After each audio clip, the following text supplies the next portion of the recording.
Hello, I'm Julie from Crochet and Create by Grandma J-Bug. If you haven't already, please subscribe and ring the bell, then click on all so that you get my notifications. At this point, I am going to read the children's story, Storytime character building stories for children. This is chapter 2, and the name of it is When God Controlled a Railroad Train. It's about trusting God and faith. And this is the picture.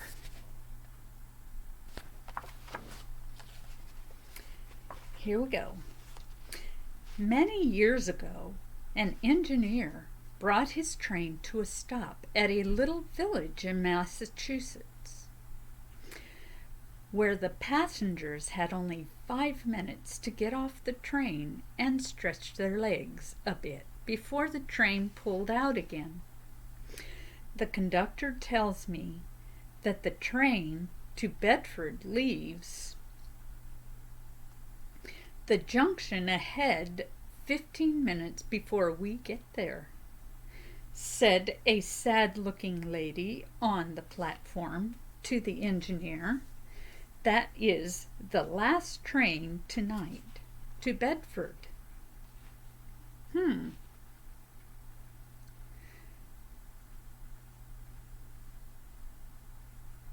Where am I? Okay, there I am. And I'm trying to get home with a very sick child. I have no money for a hotel. I simply must reach that train on time and get home tonight. It can't be done, replied the engineer. Would it be possible for you to hurry a little? Asked the anxious, tearful mother. No, ma'am. I have a schedule, and the rules say I must follow it exactly. The woman turned away sorrowfully, but a moment later she was back. Are you a Christian?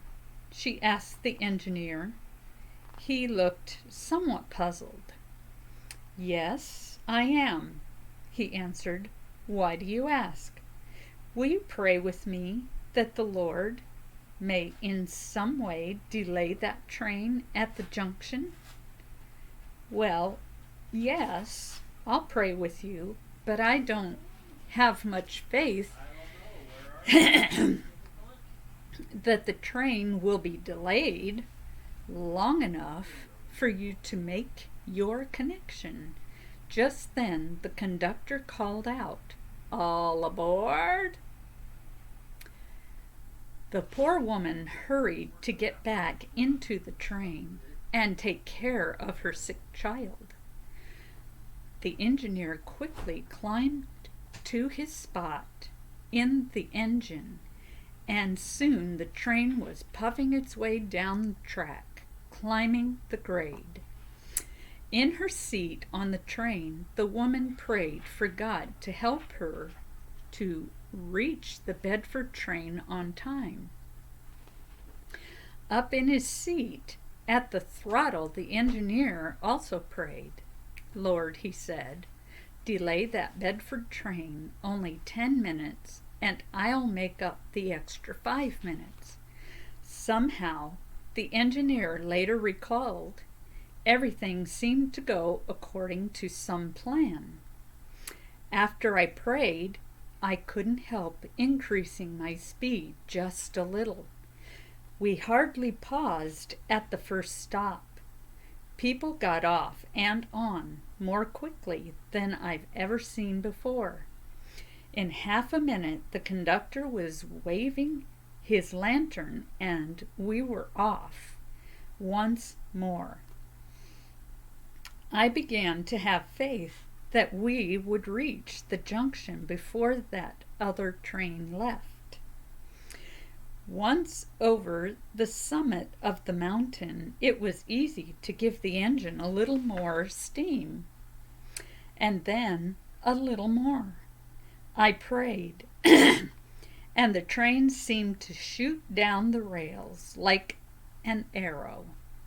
I sensed something was pushing us forward, and I couldn't hold her back. We came rushing into the junction 6 minutes ahead of schedule, and there stood the Bedford train. Its conductor was still standing on the platform, his lantern resting at his side. Now these trains never connected with each other. They weren't intended to. The schedule didn't allow for it. No message had been sent ahead to hold the Bedford train. There was no reason it should not have left the station several minutes earlier. Yet there it stood, waiting. The conductor of the Bedford train approached the engineer of the train that had just pulled into the junction. "Well," he inquired, "will you tell me what we're waiting for?" Somehow I felt that I needed to wait until you arrived at the station tonight, but I don't know why. "I can tell you," replied the engineer. "I have a woman on board my train who has a sick child and who must get home tonight. She has been praying, and I have been praying, that somehow your train would still be here when we arrived. And here you are. Think about it." A couple of questions to either think about yourself or talk about with your parents or guardians. Does God know what we need before we tell Him about it in prayer? Do you think God ever gets tired of doing things for us? Those are two good questions. And tomorrow's reading is going to be a little bit longer. It's on kindness to animals and honesty. But thank you for being here for my reading of Storytime, character building stories for children. I hope to see you next time here. But until then, may God bless you and be nice to each other.